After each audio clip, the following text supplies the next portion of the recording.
Good evening, everyone, and welcome to Gundam News.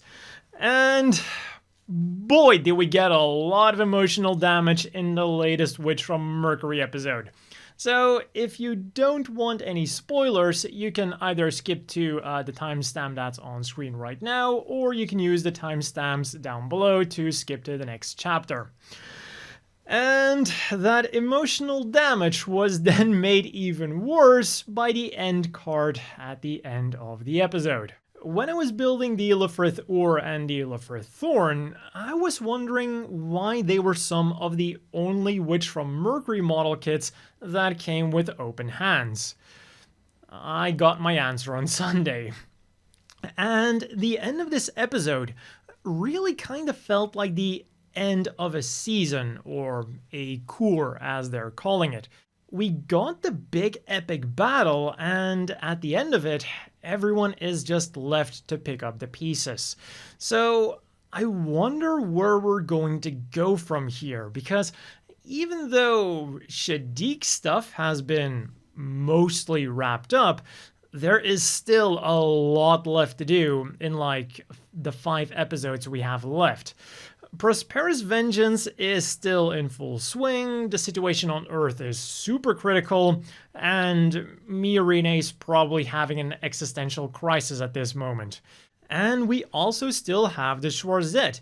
Is Guel going to be the pilot, or is Suletta going to be the pilot?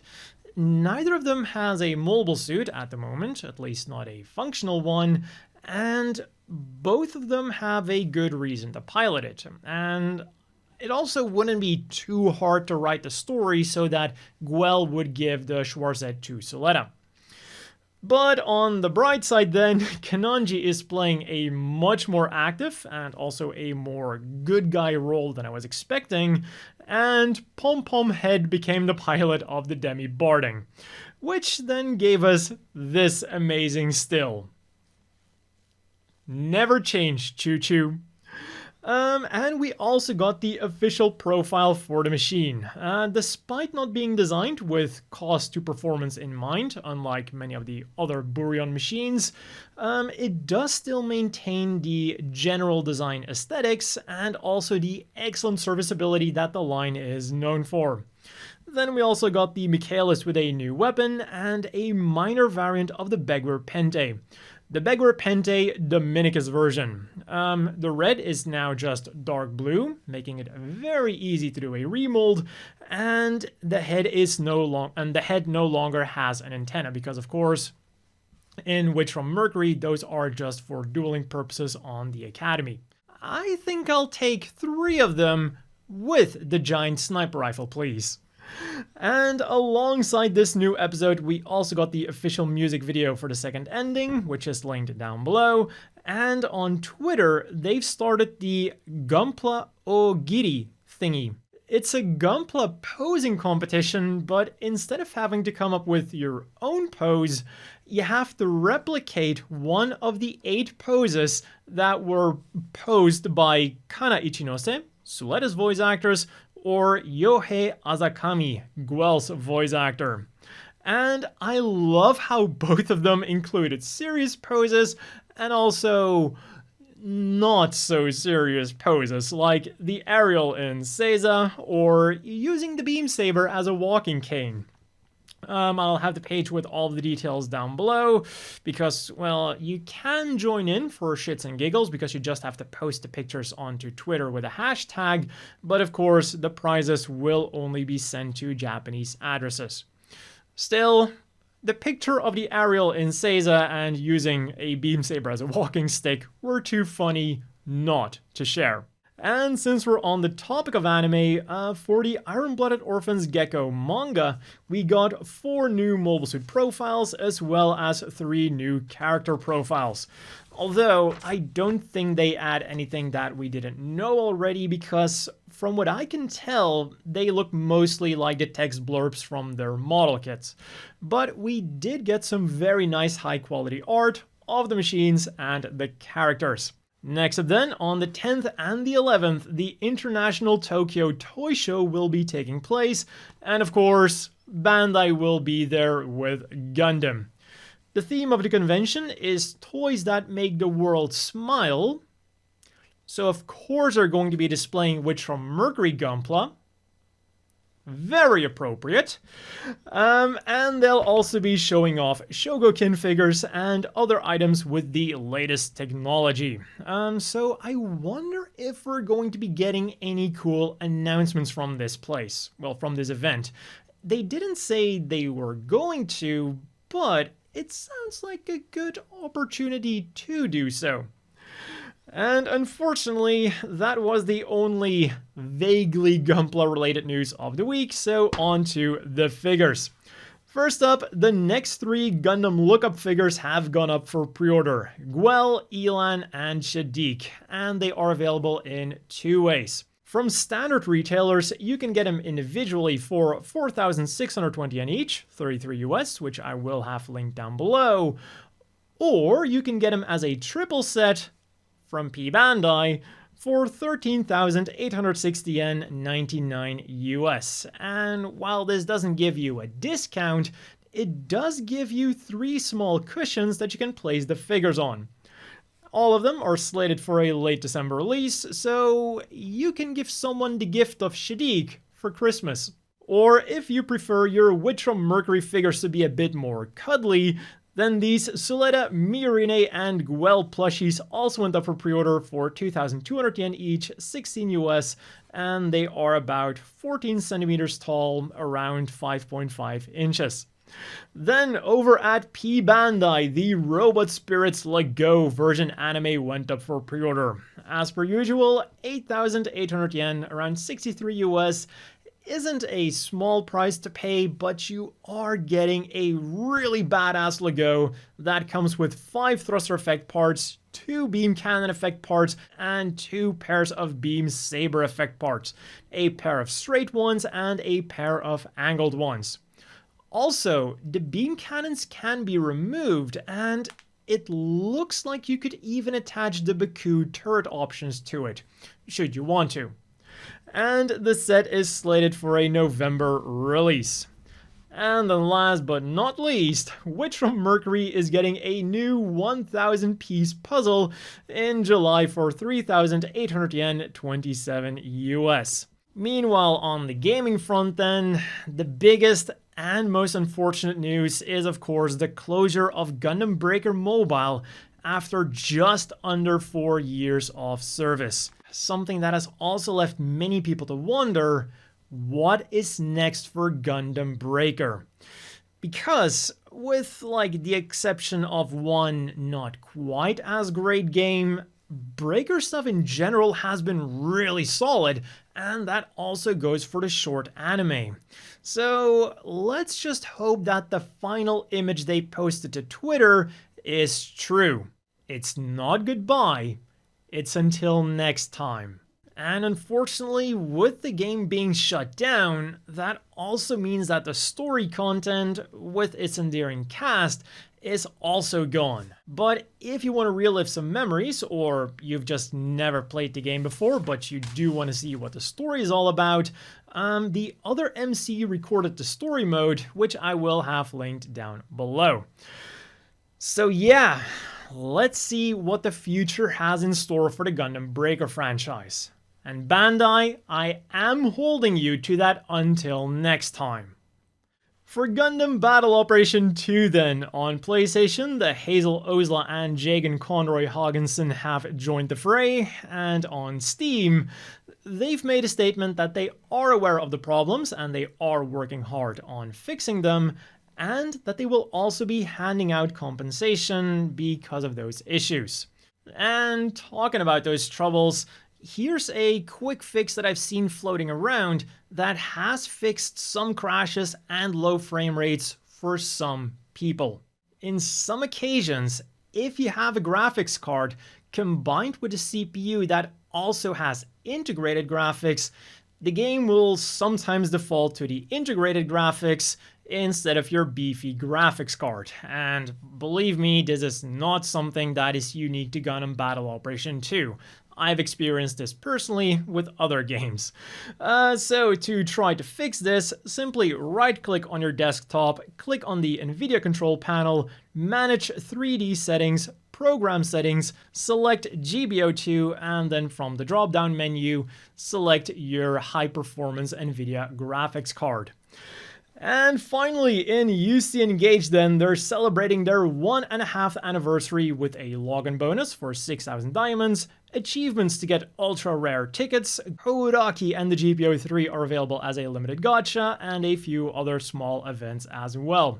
And then they've added a championship mode. And in other news, a new Bandai Gachapon Store is opening up in Books Emitasu in Iaizu City. Over at Sunrise World Tokyo, the second half of the SD Robot exhibition has begun, which will last until the 25th. And we got more information about the Haro mobile suit girl. Turns out, it is actually a girl because it can transform into an angel. An angel that has definitely taken some inspiration from the Wing Zero Endless Waltz version. This is no Haro, boy. No Haro. As for the things you could get this week then, both the high-grade Demi-Barding and Gund-Volva were slated for June the 10th, but considering the fact that Gundam.info posted about them just now, they'll probably be available right after I'm done recording, based on what I've seen in the past. So the chonky Demi goes for 2,090 yen, 15 US, and features a giant removable backpack that also has moving cannons. Great. But I do hope that the feet have been upgraded from the Demi trainer, although based on the images, I'm afraid that they are still the same in terms of articulation. So for the more dynamic poses, you might want to consider picking up a stand. The Gund-Volva then goes for 1,540 yen, 11 US, and offers us basically the perfect grunt mobile suit. A cheap price, amazing looks, great posability, a shield with a sliding peg, 2 beam sabers, and a beam rifle that can be stored on the calves, and has a removable magazine with spare ones that can be stored on the shield. Previously, I'd said that I wasn't sure if the beam rifle was going to have a removable magazine because they hadn't shown it yet, but they confirmed it.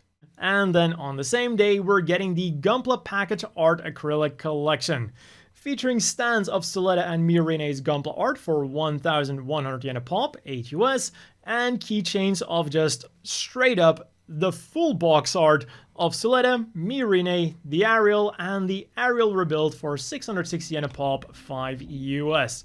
And then on the 9th, which is today in Japan, when this video goes live, these 3 Witch from Mercury key cases will be conquering Namco arcades all across Japan, ready to be won.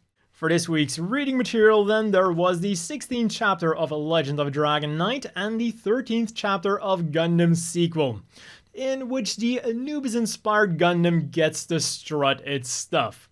Both were released online and are linked down below. On to the Gundam apparel news then, where we got a lot of new stuff on Friday.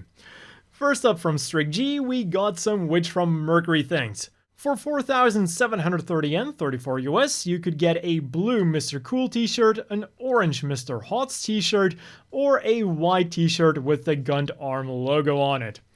And for 9,130 yen, 66 US, you could get a hoodie with that same Gund Arm Inc. logo on it. Meanwhile, from Bunkode then, for 14,080 yen, 101 US, you could pre-order this big RX-78-2 backpack, which also comes with a keychain in the shape of the RX-78-2's shield. For 3,850 yen, 28 US then, you could pre-order a horizontal or vertical towel with the new Gundam, Sazabi, Gyune's Yagdoga, Quess's Yagdoga, the Phoenix, the Kshatriya, the Sinanju, or the Sinanju. Next up then, we have the Cyclops Squad Collection, which is actually kind of difficult to say because I'm so used to saying the Cyclops team. But anyways, you can get the logo and the names of the members on a t-shirt for 3,850 yen, 28 US, a tote bag for 2,750 yen, 20 US, and a towel for 3,300 yen, 24 US. And all of these Bankoda items so far are slated for a July release. And now for something completely different, the retro-colored Kika collection. And now, if you had just pitched the idea to me, I don't think I would have really thought it to be all that great, just like very meh. But the retro pop inspired design is actually extremely endearing, and it's also very eye-pleasing. And you can get her on the front or the back of a t-shirt for 3,850 yen, 28 US, a mug for 2,200 yen, 16 US, a small hand towel for 880 yen, 6 US, a tote bag for 2,200 yen, 16 US, a face towel for 1,980 yen, 14 US, or a pouch for 1,540 yen, 11 US. And then the final pre-order that went live on Friday was the Gundam Panorama Design t-shirts, featuring a white t-shirt with the white base arriving at Jaburo, with a bunch of butterflies flying around, and a black t-shirt with the white base leaving Jaburo, with a bunch of flamingos flying around. Both go for 3,850 yen, 28 US, and are slated for an August release, just as the Kika collection. So let us Sunday then, in addition to some serious emotional damage, also gave us some more Witch from Mercury stuff to buy. Still from Bankore, we got the Witch from Mercury bandana pattern collection and the Dialogue acrylic collection. And what I find funny about the bandana pattern collection is that, just like the name says, it mixes a bandana pattern with then shots from the first ending of the anime, but of all of the available items, there isn't an actual bandana. Instead, you can get an acrylic stand for 1,650 yen each, 12 US, cushions for 4,400 yen, 32 US, pouches for 1,650 yen each, 12 US, and mugs for 2,530 yen each, 18 US. And for the Dialogue acrylic stands, the available designs are Guel with Soletta and Pom Pom Head, each going for 2,200 yen, 16 US. And all of these thingies will be flying your way in July. Finally then, from the Witch from Mercury Festival, various goods have also gone up for sale. There's a white or navy t-shirt for 3,500 yen, around 25 US, a towel for 2,200 yen, which was around 16 US, a pen light for 3,800 yen, let's go with around 30 US, and an orange Haro mesh tote bag for 3,500 yen, which was around 25-28 US. And as always, let's wrap things up with the polls. A few weeks ago, Gundam.info wanted to know which machine we most closely associate with Quess, and the results aren't all that surprising. In last place with 7.1%, we have the Hobby Hyzak, which did give us some funny scenes, but that's about it. Then with 31.8%, we have our custom Yog Doga, a machine that was definitely impressive, but of course not quite as impressive as her main machine, the Alpha Asieru, which got 61.8%. A massive and unique looking machine whose only real downside was the pilot. And what I find funny is that even the author of the article takes a shot at Quess. As you'll remember, this poll was done because Quess is getting a prize figure in Japanese arcades. So basically, it's a figure you can win in a crane game. So basically, the author says that it is very fitting for such an annoying character to be won through such an annoying game. Because, I mean, as anyone can tell who has played a crane game, it can be incredibly frustrating, but also very fun when you actually win something. And at least in Japan, they are winnable. Like, I suck at them, but I was still able to get things in Japan without overspending. That's also a very important caveat. As for the currently ongoing poll then, with the FW Gundam Converge Operation Jaburo set coming up, Gundam.info wants to know what the most memorable scene from the Jaburo attack was. And both the Twitter version and the website version are in agreement so far. In last place, a pretty solid last place, that is, we have Poor Woody's Marriage. In third place, we have Cots, Let's, and Kika's Escape, which is very close to the second place, A Flock of Flamingos When the White Base Takes Off. But then, the overwhelming majority voted for Charles Zagog's Deep Penetration of a Gym. As a gym fan, I do not approve of this. As for the option I went with, I literally have it on a poster right here. And if you want to cast your vote, I'll of course have that linked down below. And that has been all for this week's Gundam news. As always, a big thank you to the Patreon supporters. I hope everyone watching has a great evening, and I'll see you all next week with more Gundam news.